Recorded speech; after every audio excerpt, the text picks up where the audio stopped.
Ok, parece que ya estamos al aire.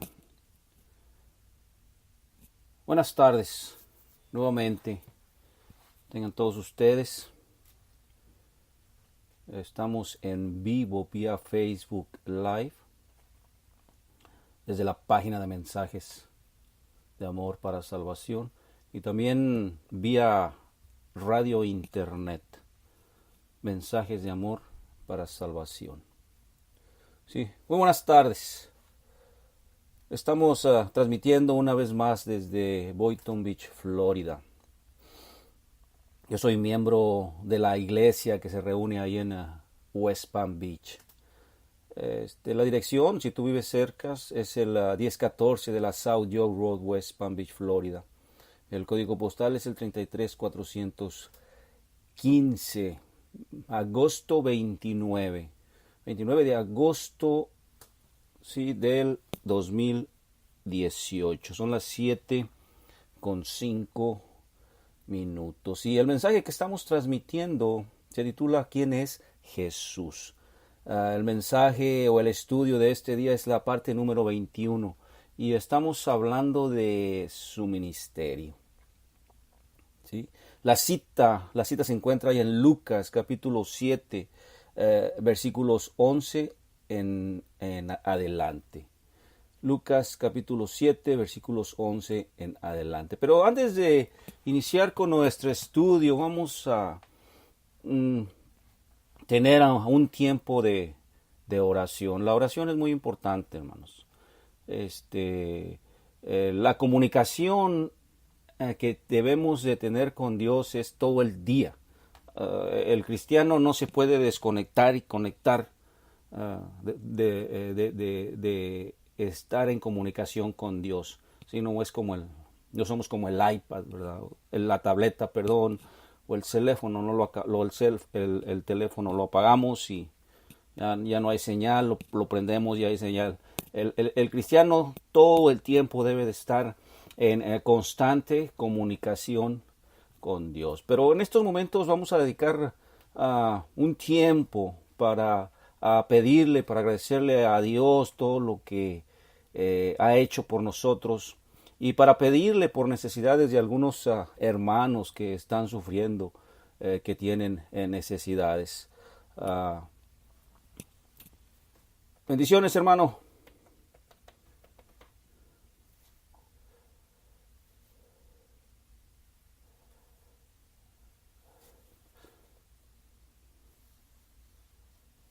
Oh, ya.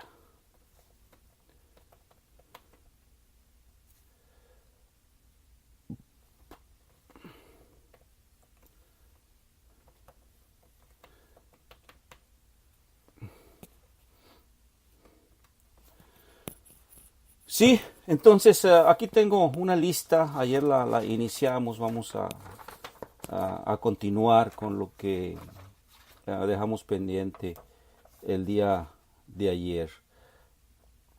La hermana Surima Chacón. Bueno, a ella sí hablamos de ella el día de ayer. Ella pedía por su hijo, por todos los planes que estaba por llevar. Él se encuentra en Chile. Él pedía ayuda, pedía protección de parte de Dios para su hijo. Simón Torres, él pide por su familia, pide por la estabilidad en su trabajo. La situación no se encontraba muy bien en su trabajo. Esperemos que ya haya mejorado. De cualquier manera vamos a pedir por hermano Simón Torres. ¿Sí? Y bueno, la hermana Blanca Hinojosa, si alguien me puede dar ¿cómo decimos? Una actualización de su estado. Si alguien sabe, por favor, se nos pide que oremos también por ella, por la hermana Blanca Hinojosa. ¿Sí?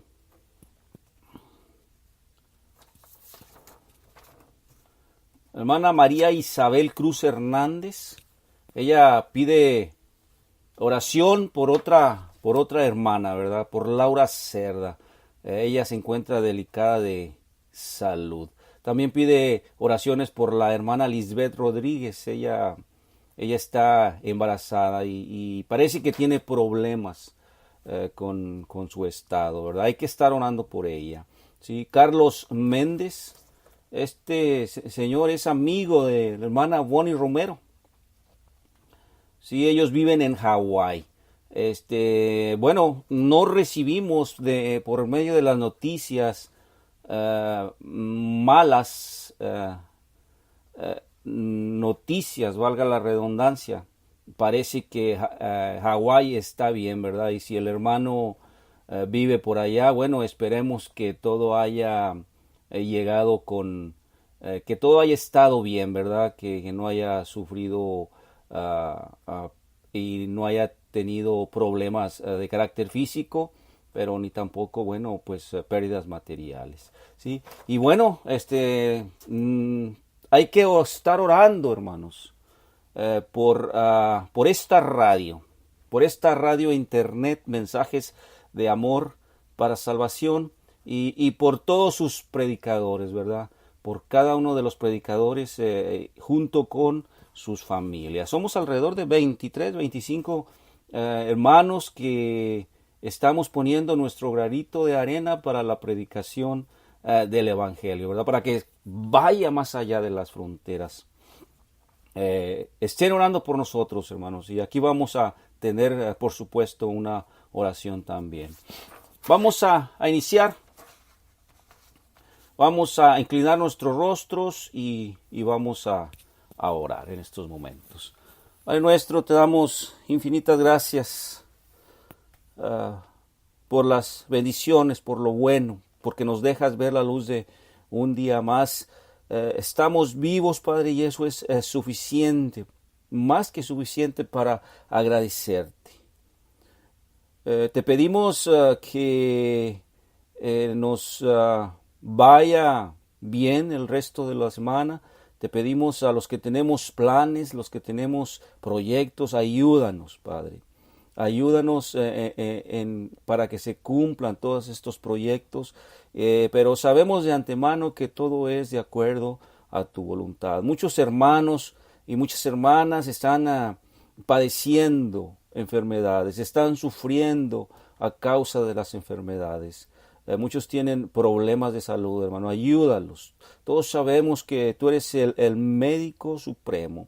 En tus manos está nuestra salud, en tus manos está nuestra vida. Hágase tu voluntad en ella. Te pedimos por todos nuestros hermanos predicadores que están aportando su granito de arena, Señor, para que esta radio, internet, mensaje de amor para salvación cumpla con objetivos. Ayúdanos a cada uno de nosotros, ayuda a nuestras familias para poder seguir en este proyecto que es la transmisión del Evangelio, que mucha gente conozca de ti. Estas cosas te las pido en el nombre de Cristo Jesús. Amén.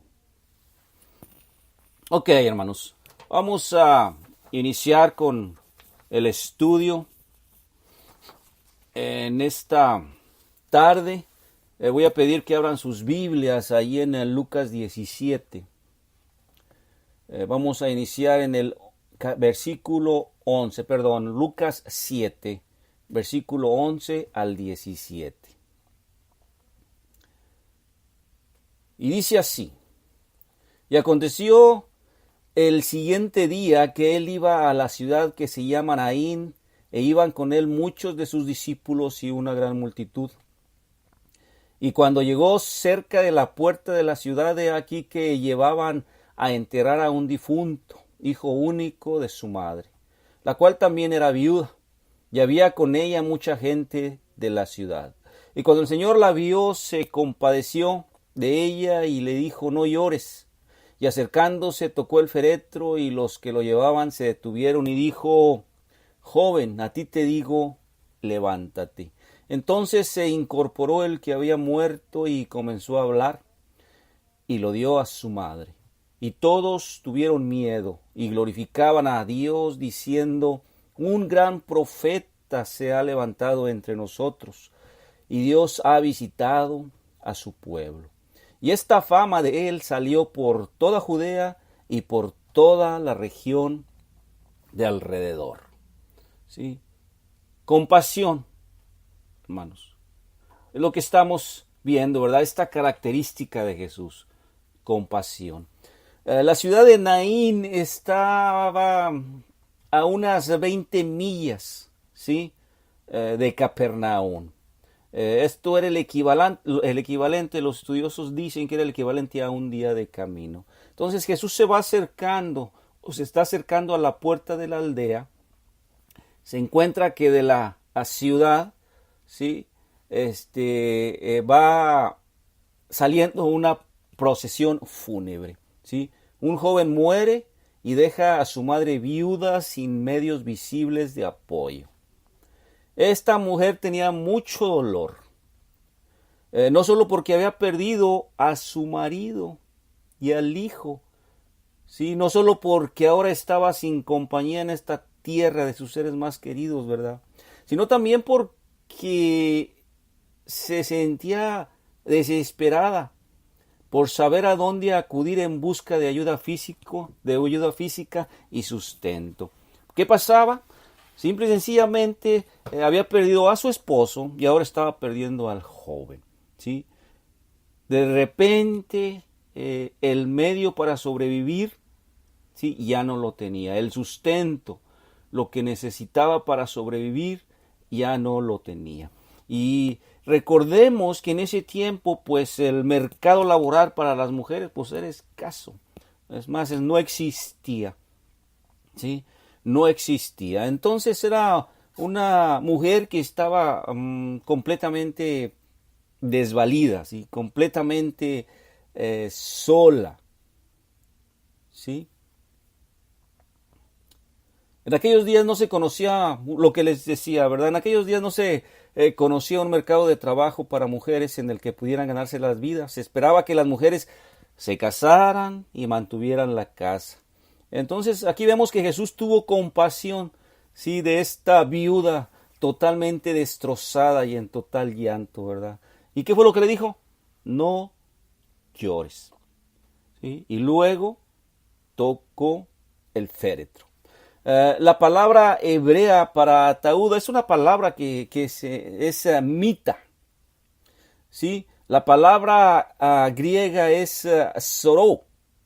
Y esa es la palabra que encontramos aquí en este relato, ¿verdad?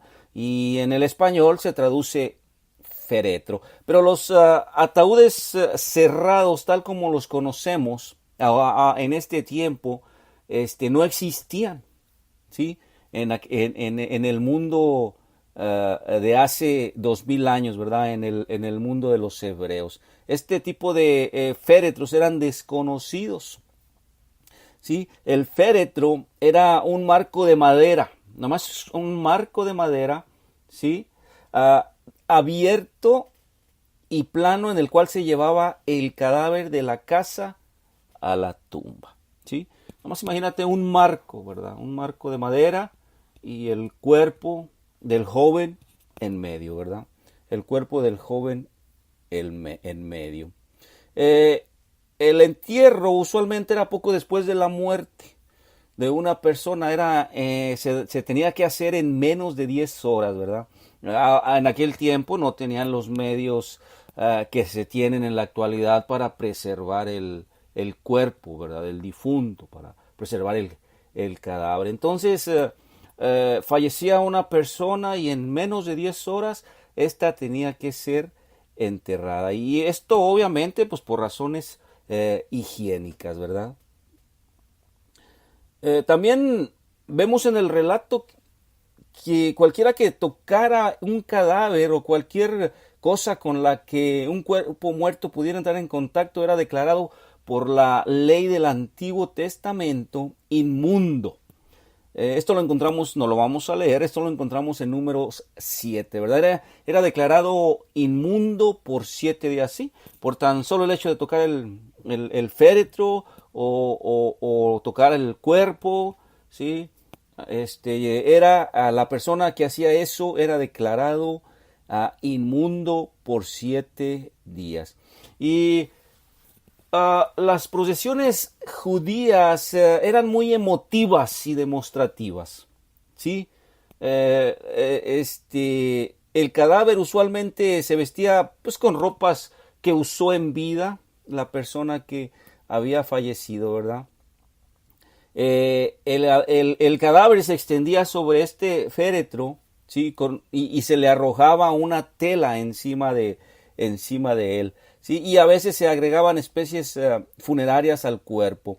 Los pobres, esto es importante comentarlo, los pobres eran enterrados en tumbas de tierra, ¿sí? Los ricos en tumbas excavadas en la roca. ¿Sí? ¿Recuerdan a Lázaro? Él estaba enterrado en una tumba de piedra, lo que nos indica que Lázaro pertenecía a familias acomodadas de aquel tiempo. La tumba en la cual fue sepultado nuestro Señor Jesucristo, también pertenecía a familias acomodadas, ¿verdad? Personas que tenían dinero. Bueno, los pobres, los enterraban en la tierra, bajo tierra, ¿verdad? Eh, Era importantísimo para el judío que se les diera adecuada sepultura a los cadáveres, ¿sí? Si no se le hacía esta falta era considerada de una gran indignidad, inclusive ellos hablaban de juicios de parte de Dios al que no hiciera o que no cumpliera con darle debida sepultura al cadáver. La procesión fúnebre desde el hogar hasta la tumba era acompañada a pie por amigos y parientes del difunto. Sí, y estos iban, pues obviamente, lamentándose, llorándose. También iban arrojando polvo y cenizas sobre sus cabezas. Esta era una costumbre muy común entre los judíos, que indicaba momentos de aflicción para la persona. A veces los dolientes se rasgaban la ropa. También esta era una característica muy propia del pueblo judío.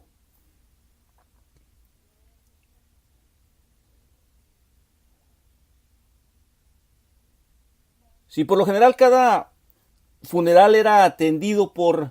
Esto es muy curioso que encontré. Un comentarista dice que en aquel tiempo los funerales eran atendidos por dolientes contratados. O sea, había personas que su oficio era el de llorar, ¿sí? Y estas personas eran contratadas para los sepelios, ¿sí? de los seres queridos.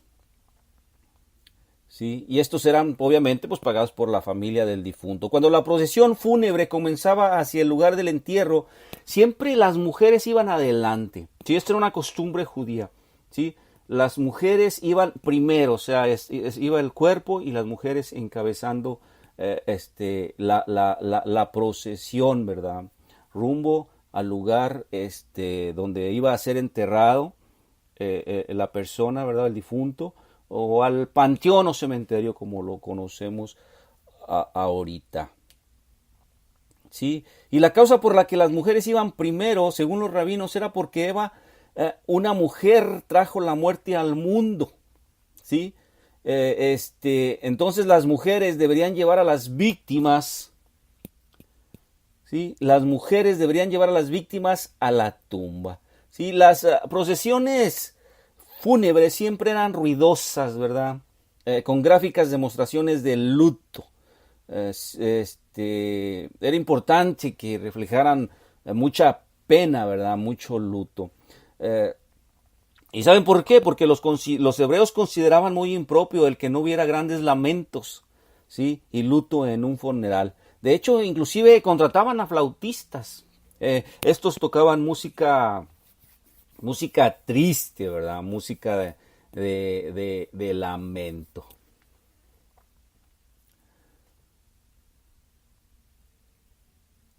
Cuando los lamentables o los ritos de lamento terminaban en la tumba, la familia, una vez que ya se acababa, iban, enterraban el cadáver, enterraban a la persona, al difunto, ¿sí? Todos acompañaban a la casa de la mujer, ¿verdad? Todos se dirigían a la casa, ¿verdad? Ahí la familia se reunía para hacer una comida, ¿sí? Con motivo de los funerales. Y lo que comían pan de luto. El duelo en el pueblo judío duraba alrededor de 30 días. Sí, durante los primeros 3 días no se hacía ningún trabajo y las personas que estaban de luto no saludaban, no respondían a ningún comentario, a ningún saludo de la demás gente, ¿verdad? Era totalmente un luto en el cual la persona estaba únicamente en ella y con su interior, ¿verdad? Pero para afuera por 3 días estaba totalmente desconectada. Como pueden ver, cualquier similitud con las costumbres occidentales traídas fueron traídas de costumbres de los judíos. No sé si ustedes se relacionan lo que hemos hablado con lo que ustedes han visto en donde viven. Al menos yo en el área donde vivían mis padres, era una área rural allá por el estado de Zacatecas, y exactamente como lo estamos describiendo aquí que lo hacían los judíos, así lo hacían en esos lugares, ¿verdad? Las procesiones, cuando estaba relativamente cerca el cementerio, pues el féretro era cargado por 4 personas y adelante iban los dolidos o iban atrás. También había mujeres que eran contratadas por por los dolidos para que pues para que lloraran, para que hicieran lamento. Entonces, todo esto, como podemos ver, estas costumbres fueron adquiridas del pueblo judío, ¿sí? Esta relación la encuentro muy significativa. Ok. La palabra griega usada para describir la compasión de Jesús es una palabra muy difícil, hermano. Es una palabra que en el griego es esplachiste. Disculpen mi griego, ¿verdad? Hay otras palabras, pero aquí lo importante que quiero notar es esto. Hay otras palabras griegas que se traducen como compasión, ¿sí? Que se traducen como compasión, pero esta palabra connota la sensación de emociones, ahí es la palabra psicosomáticas, ¿verdad? ¿Y qué significa esto? Son emociones en las que hay interacción entre el cuerpo y la mente. O sea que es, la compasión, esta palabra está indicando que la compasión que sintió Jesús por esta mujer fue una compasión que se originó desde lo más profundo de su ser, ¿verdad? Fue una compasión que lo que vio tocó las fibras más internas o más íntimas de su ser, ¿verdad?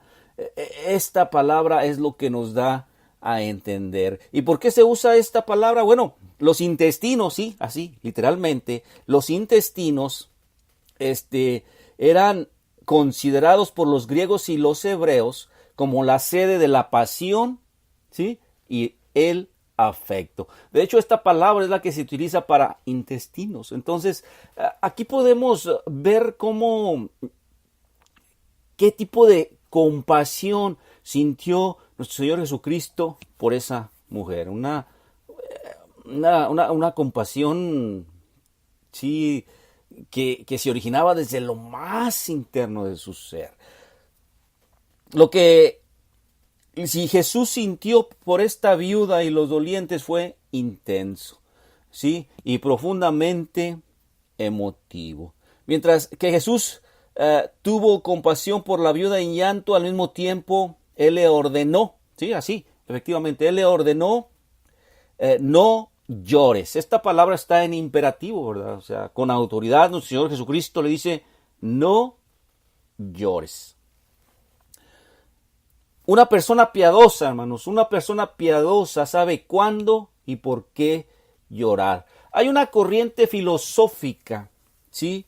El estoicismo se llama, ¿sí? Ellos dicen, cuando oímos esa palabra, ¿sí? Siempre se refieren, o cuando las personas hablan en relación a esta palabra, siempre se refiere a la actitud de que los hombres deben de tomar, de la manera de cómo los hombres deben de tomar todas las adversidades, ¿sí? Que se les presentan, ¿sí? Todas las adversidades que se les presentan. Eso es lo que dice el estoicismo, ¿verdad? ¿Sí? Deben de sacar fortaleza de ellos mismos, deben de aceptar las cosas como son, ¿sí? No debe de haber llanto, no debe de haber lamento, no debe de haber dolor. Esa es la palabra, lo que dice esta corriente filosófica del estoicismo.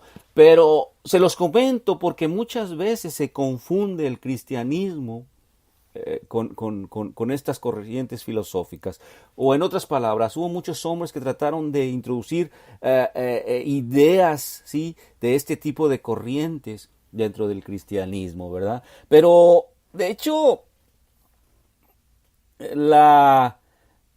esto no lo encontramos en la Biblia, ¿sí?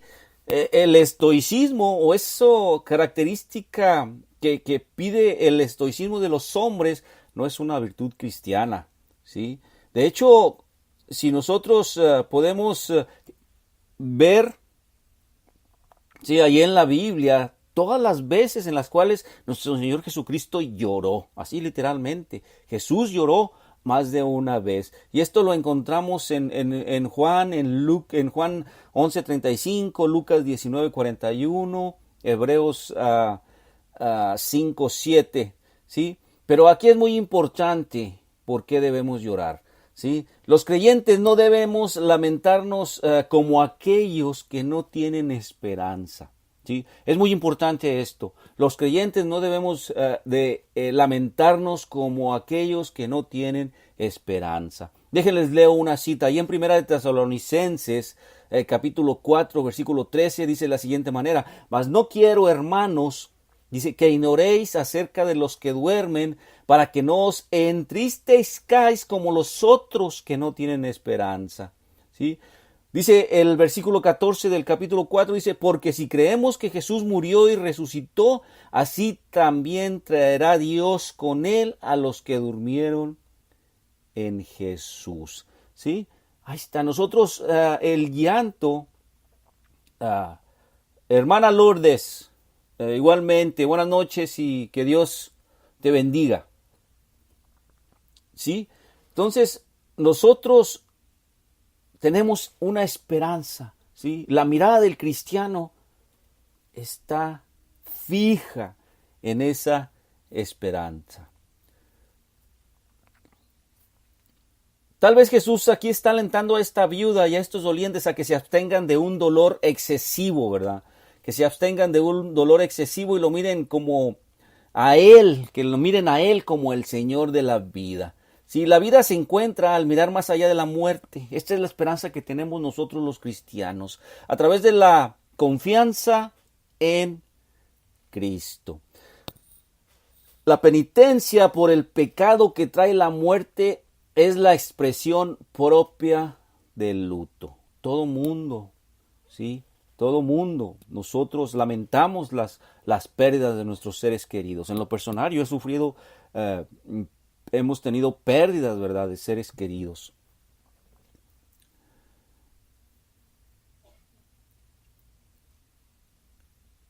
Entonces, aquí podemos ver, ¿verdad?, lo que dice nuestro Señor Jesucristo: bienaventurados los que lloran, porque ellos serán consolados. Pero ¿qué tipo de lamento debemos de tener, verdad? ¿Qué tipo de llanto? Esto es aquí muy importante.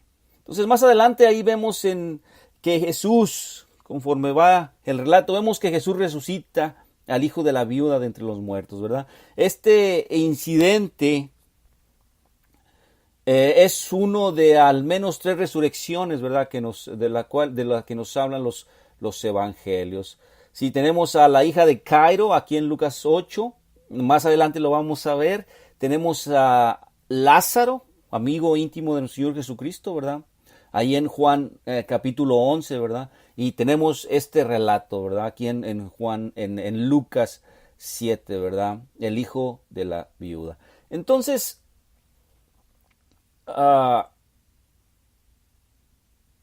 ¿qué creemos, hermanos? ¿Creemos que es un mito?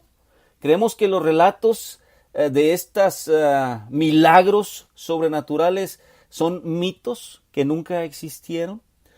Yo creo que la historia nos dice todo lo contrario, ¿verdad? De hecho, déjenme decirles, Lucas, la credibilidad de Lucas es bastante alta. Recordemos que Lucas era un médico. Entonces, cuando habla al respecto de este tipo de temas, él sabe muy bien lo que dice, ¿verdad? Él sabe muy bien lo que dice. Un médico difícilmente registraría tal historia sin verificar todos los detalles, ¿sí? El hecho de que solo Lucas registra este incidente meramente confirma la afirmación en el Evangelio de Juan, sí, 20, 30 y 31, que dice que hubo muchos milagros, muchas enseñanzas y eventos en la vida de Jesús que no se registraron en lo absoluto. Pudo haber resucitado más, o sea, estos milagros sobrenaturales en los cuales resucita a personas pudieron haber sido mucho más.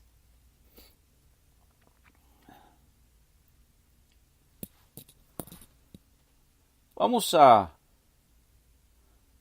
entonar un canto, hermanos. Voy a pedir que lo escuchen. Necesito tomar un receso. A veces pasan cosas que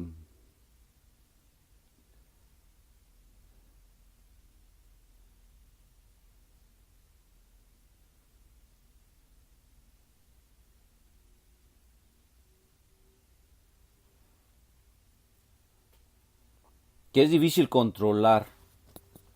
Vamos a ver si lo podemos hacer aquí, hermanos. A ver si se escucha. Majestad, excelsa majestad, tributale la gloria y el honor. Majestad, por siempre ensalzad al Salvador, digno Señor, el vencedor. Alabad, engrandeced su santo nombre. Adorad, magnificad al gran Redentor.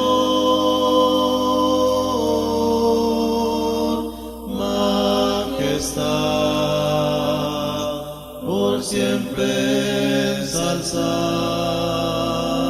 al Salvador, digno Señor, el vencedor.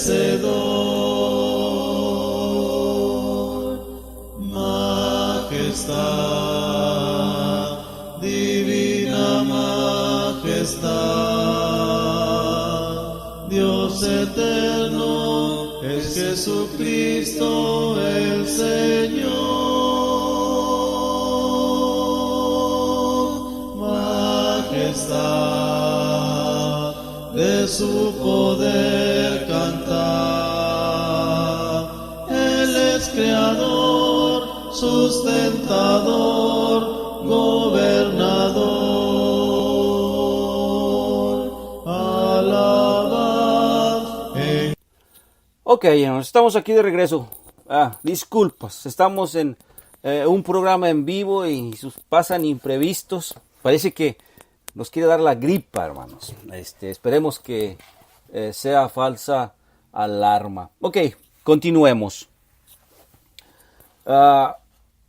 Jesús pudo haber resucitado a este joven a distancia, así como lo hizo con el esclavo moribundo, ¿verdad? Del centurión, el relato que vimos anteriormente. Pudo haber caminado junto a la procesión fúnebre y haber devuelto la vida al muchacho sin decir ni una palabra, pero eligió Jesús tocar el féretro, ¿sí?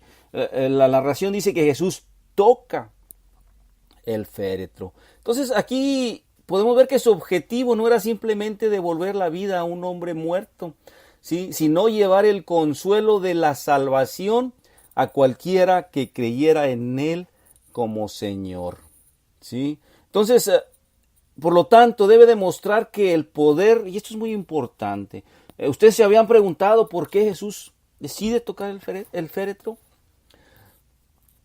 ¿sí? No era simplemente devolver la vida a un hombre muerto, ¿verdad? Sino llevar el consuelo de la salvación a cualquiera que creyera en Él como Señor, ¿sí? Por lo que debe demostrar que el poder de la vida, ¿sí? ¿Tú crees esto? Que el poder de la vida reside en Él, ¿sí? Como podemos ver y como se los comenté anteriormente, para un judío, ¿sí? Para un judío tocar un cadáver o cualquier cosa que un cadáver haya profanado, lo hacía ceremonialmente impuro por 7 días. La muerte es el resultado del pecado, ¿sí? Cuando un hombre moría era un símbolo de pecado y su cuerpo una fuente de contaminación para los vivos. Ese era el concepto del por qué no podían tocar, ¿verdad? El féretro o cadáver, ¿verdad? Como podemos ver aquí, Él es la solución, ¿sí? Él es la solución, Él es la cura para el pecado, Él es la cura para la muerte, ¿sí? Esto es muy importante entenderlo y este es el mensaje que nos da aquí nuestro Señor Jesucristo, ¿verdad? Yo soy el proveedor de la vida, ¿sí? Si tú me sigues y tú me aceptas, ¿sí? No vas a morir, ¿sí? No vas a estar muerto, ¿verdad? Vas a pasar a vida eterna, ¿sí? Esto es muy importante que lo entendamos. Aquellos que confían en Él vencerán a la muerte porque Él la ha conquistado por ellos. Jesús le habló al hombre muerto, ¿sí?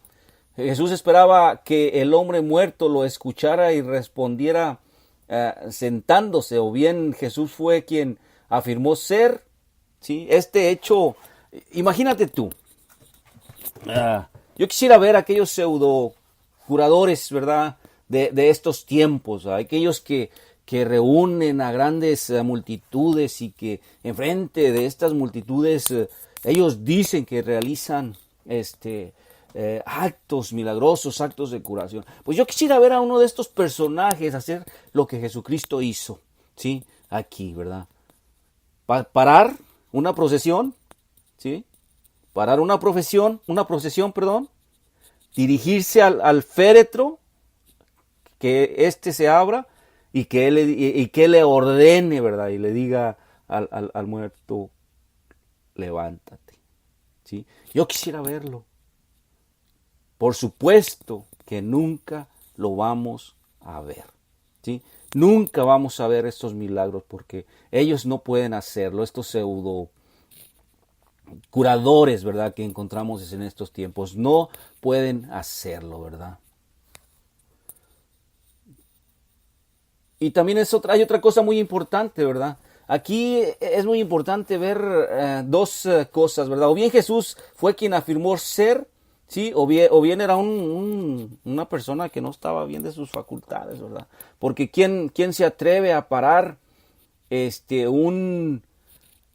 una procesión, ¿sí?, para hacer lo que hizo nuestro Señor Jesucristo? Entonces, con este relato, Lucas les hace ver, ¿verdad?, el poderío que tiene nuestro Señor Jesucristo.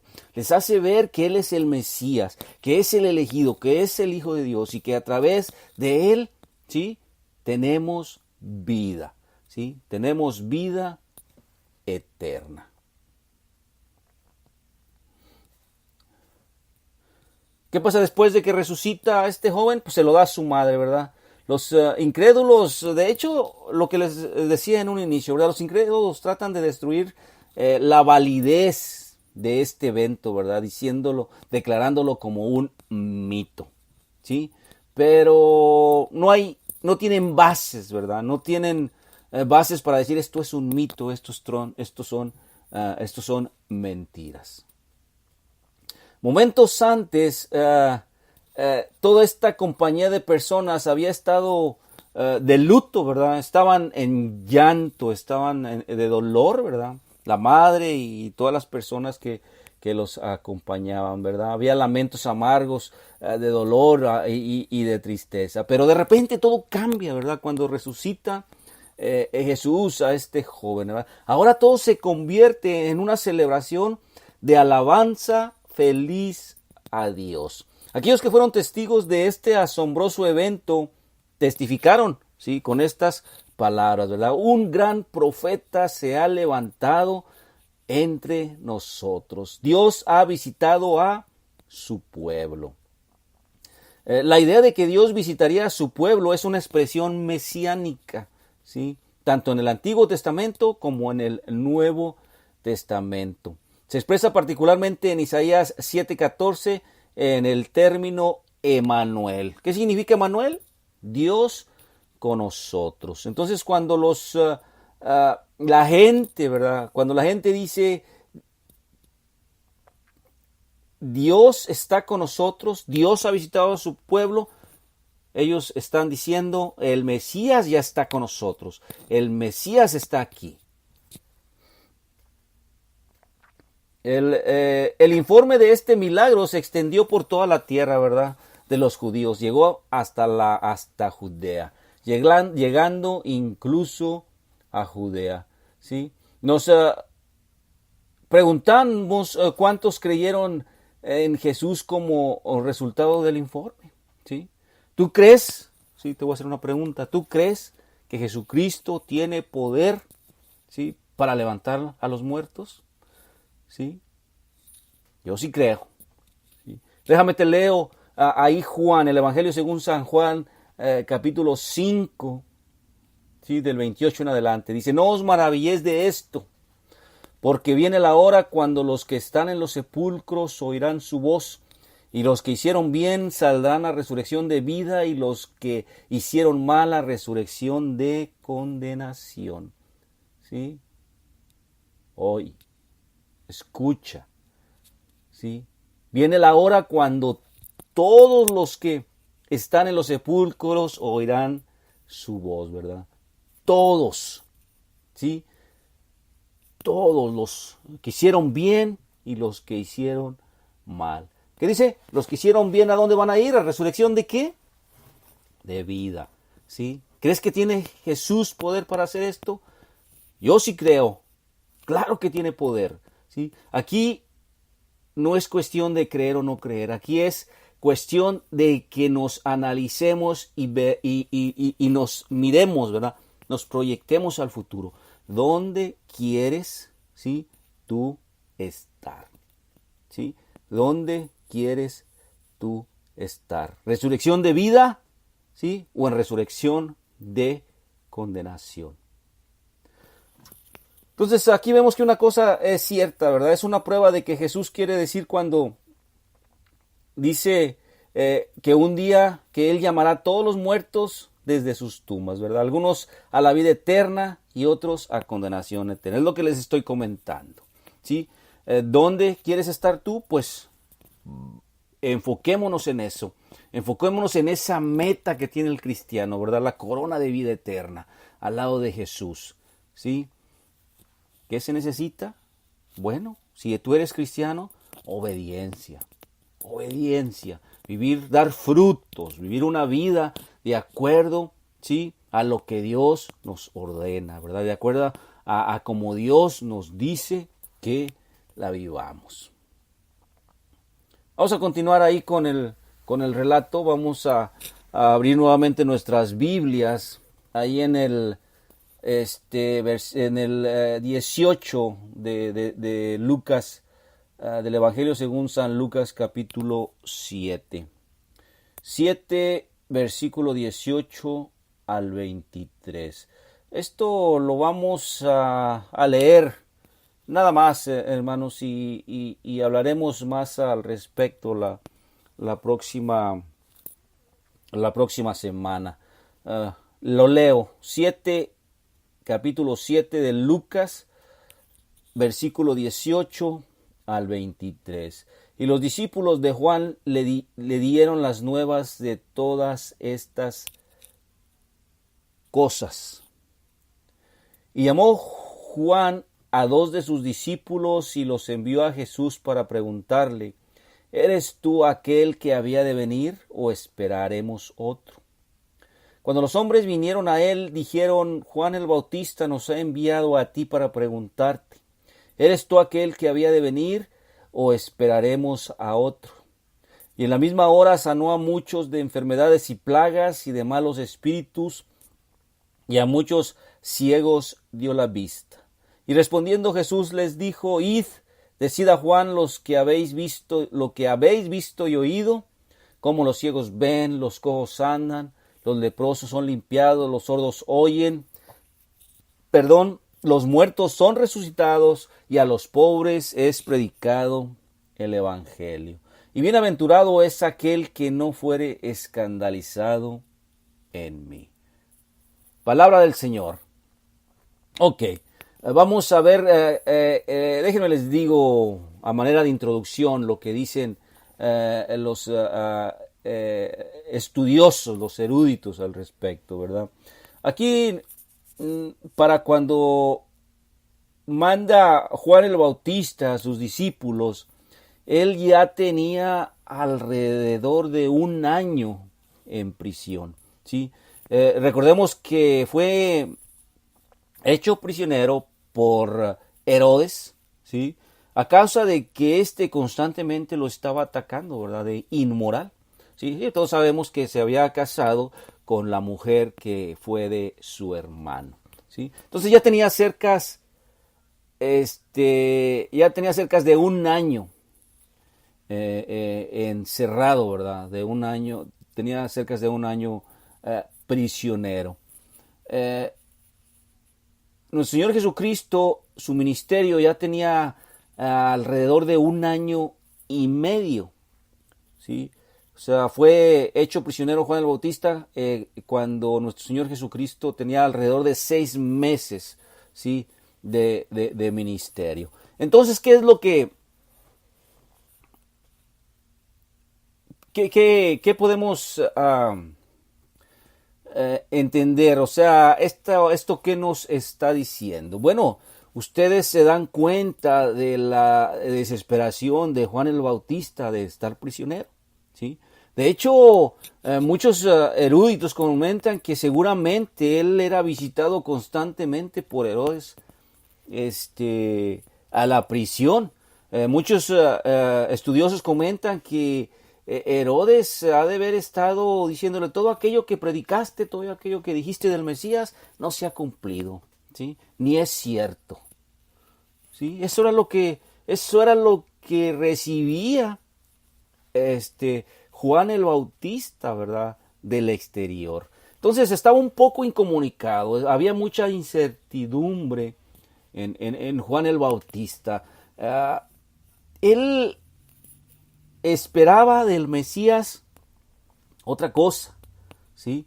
Esperaba del Mesías que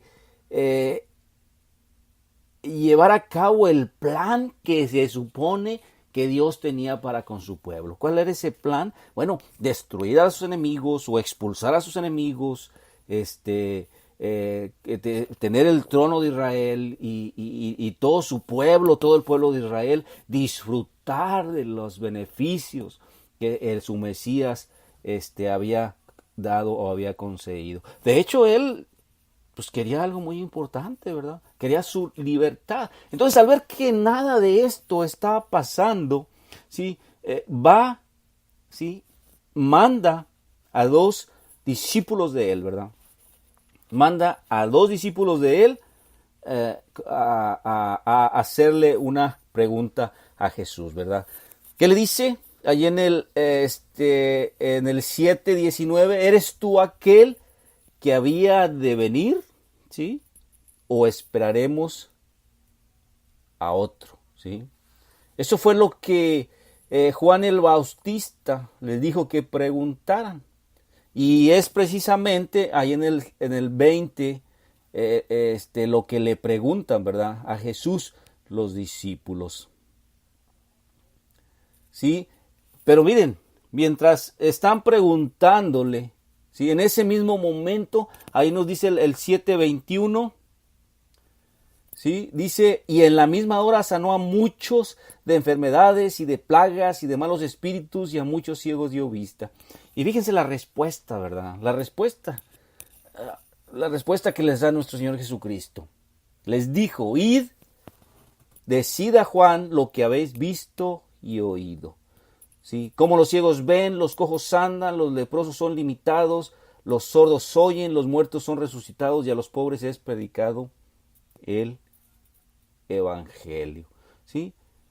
O sea, básicamente les dice a los 2 discípulos, ve y dile lo que tú estás viendo. ¿Sí? No es la respuesta que quiere Juan el Bautista, pero este es el mensaje que tenemos de este relato, ¿verdad? Los tiempos, los planes de Dios, ¿sí? No son los tiempos y no son los planes del hombre. Y ese siempre ha sido el problema de por qué el hombre rompe con Dios. El hombre quiere tiempos y quiere planes y quiere que Dios, ¿sí? se adapte a esos tiempos y a esos planes. No puede ser esto, hermanos. No puede ser así, ¿verdad? ¿Cómo el ser humano quiere adaptar tiempos, adaptar planes, ¿sí?